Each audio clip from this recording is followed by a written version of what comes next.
Hi friends! ఈరోజు చెప్పబోయే story 'కుందేళ్ల తెలివి'.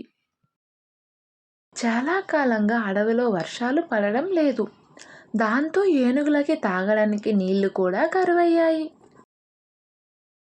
ఈ నీటి కరువు నుండి తమని కాపాడమని ఏనుగులన్నీ వెళ్ళి తమ రాజుకి మొరపెట్టుకున్నాయి.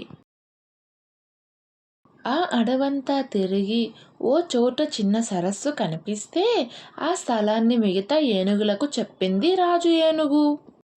ఆ రోజు నుండి ఏనుగులన్నీ నీటిని తాగడానికి ఆ సరస్సు వైపుగా వెళ్ళసాగాయి.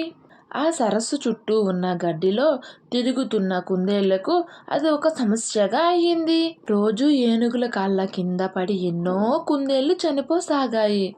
ఆ బాధను వదిలించుకోవడం ఎలాగో వాటికి అర్థం కాలేదు. కానీ వాటిలో ఒక ముసలి కుందేలుకి చక్కని ఆలోచన వచ్చింది.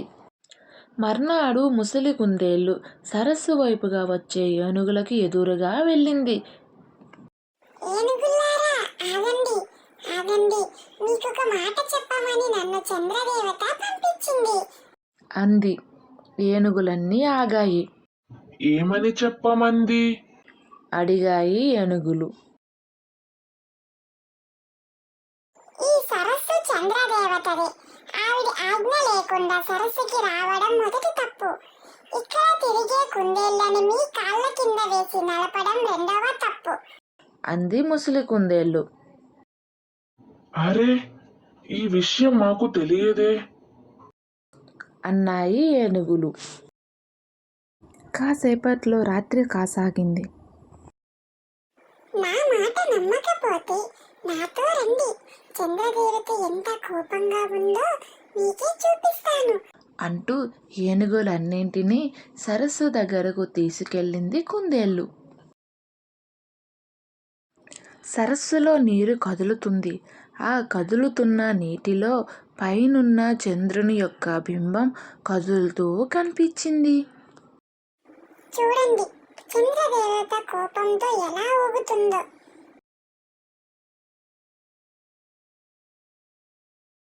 అంది కుందేలు. కదులుతున్న చంద్రబింబం కోపంతో ఊగుతున్న చంద్రదేవత లాగానే వాటికి కనిపించింది. చంద్రదేవత, మమ్మల్ని క్షమించు, మళ్ళీ ఈ సరస్సు వైపు రాము అంటూ ఏనుగులన్నీ వెనక్కి తిరిగి వెళ్ళిపోయాయి.